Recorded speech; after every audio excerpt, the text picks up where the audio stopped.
What up mga solid subscribers, no? So ang papanoorin po natin ngayon ay parang ano siya, interaction siya mismo sa SB19 sa ating Mahalima, no? So base sa sa kanyang title, si Stella at saka si Ja ang nakita niya, no? So shoutout kay kay naman tong video na to, no? Basta ilalagay ko na lang yung credit sa or link sa baba kay naman tong video to, no? So ayun, ayoko nang patagalin pa. So without further ado, let's all watch this. Ayan. Kay Maestro Quijano pala yung pangalan niya. Maestro Quijano. I don't have. So I think yung Ford yun na guys, Baka naman magkakamukha kasi yan. Magkakamukha si Kian. Artista ba yan? Hindi ko sure kung alam niyo. Sino yun? Who's that? White? I think nakita nila si Stella at si Ja. Where is the Nasa sa tanga-tanga na. Nasa sa Elmer? Asan ito yung sa Elmer? Parang puhang.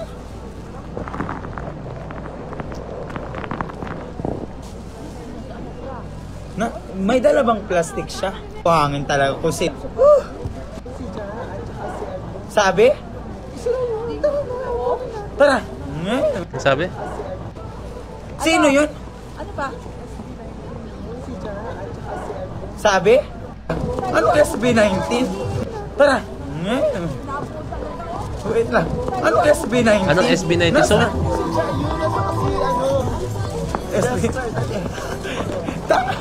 Nasama ka.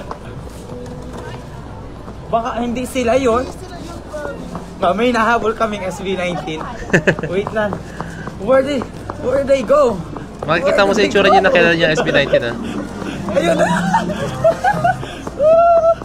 Where did they go? I follow you. Okay.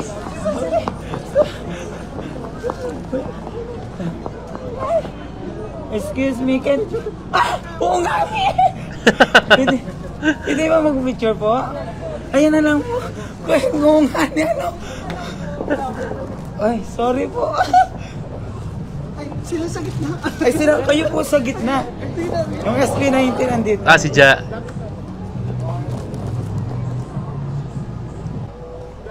Ja, let's go, Ja.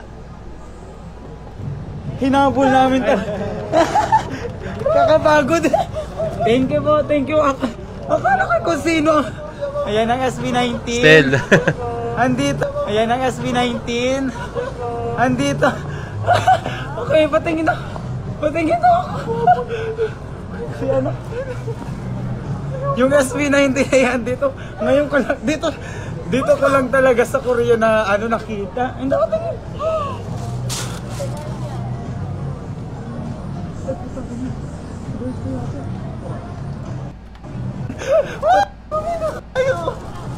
Oo nga, patingin niya ako.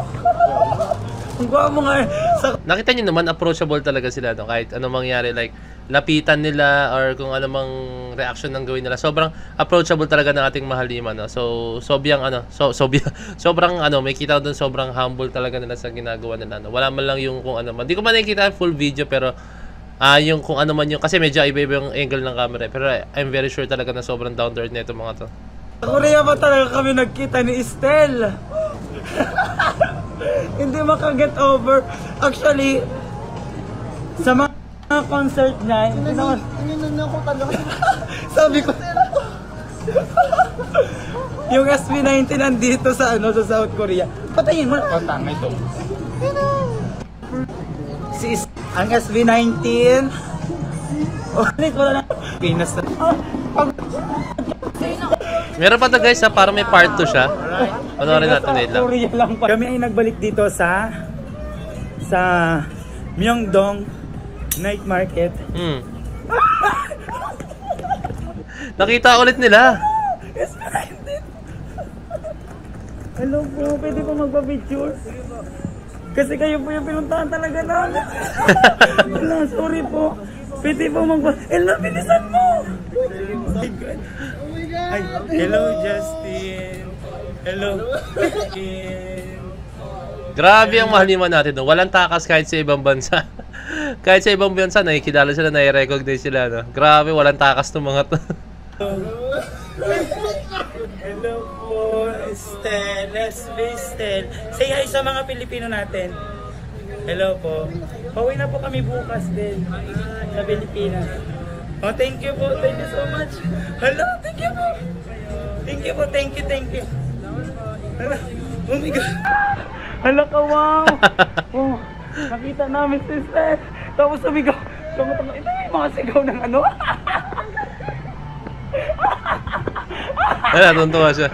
Kasi nag-edit kami ng vlog, ng story time. So nagvo-vlog pala talaga siya, no? So yung una natin napanood kanina, I think parang out of nowhere lang, hindi na pinano siguro na makita sila Stella at saka si Jan. May nagsabi lang na kaibigan niya, no? Na andun daw, nagulat siya. And then itong pangalawa, parang sinadya talaga nila, no? Parang nalaman nila hindi talaga sila Stella ulit. Tapos hindi kami sumama sa mga kasamahan namin. Papunta dito kasi nga nagtre-trending yung kanyang video kagabi. Tapos ngayon, with video talaga ng tunay. Oh my God. Oh my God. Oh my God. Wala kaming one. Oh, hindi ko sa angit. Let's go. Thank you so much. Ang galing ng interaction nila sa SB19. Meron pa tong isa, wait lang, panoorin natin. Pero hindi yata sa kanya. Ito naman, no, Zer Elmer yung pangalan niya.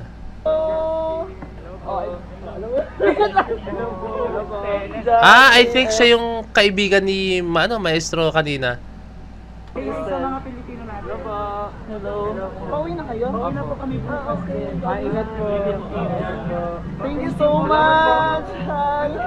Ingat po kayo. Thank you. Salamat po. Ingat po kayo. Ayun siya kanina. Police story.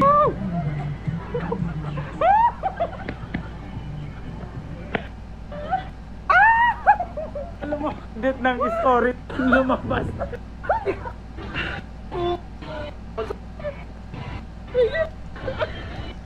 So ayun lang siya guys, no. I think dito ko na tapos hindi ko lang alam kung may kita pa ako pero hanggang dito muna, no. Pero ang masabi ko din is sobrang grabe talaga SB19, napaka down to earth. Tapos yung the way na makipag-interact sila, wala yung to the point na alam mo yun, yung typical na ginagawa ng iba, yung sobrang snobber. Sila talagang ngiti, tapos talagang ngiti sila, no? So dito may kita talaga yung humbleness nila, no? So yan, hindi nila pinahiya yung kanilang fellow kababayan, no? And syempre I think naman kahit mga foreigner to, talagang yun to ng SB19, no? And then isa pang masabi ko dito is yung aura nila, no?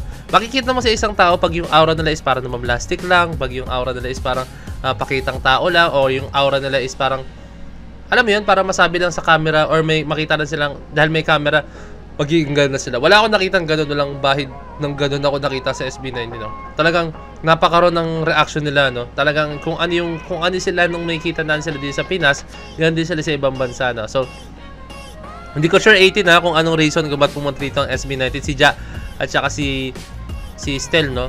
Para ba magbakasyon, no? Kaso nangyari bakasyon nila, parang wala din kasi nakilala pa rin sila, no? Yun ang hirap, no? Actually maraming artistang ganyan. Like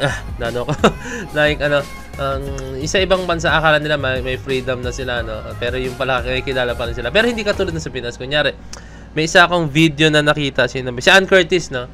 May isang interviewer na tinanong siya, parang in-interview siya, na hindi siya kilala talaga as in na si Ann Curtis siya sa Pinas. So, yun lang yung pinaka-time ng mga tao or mga artista or mga celebrity na sobrang sikat din sa Pinas.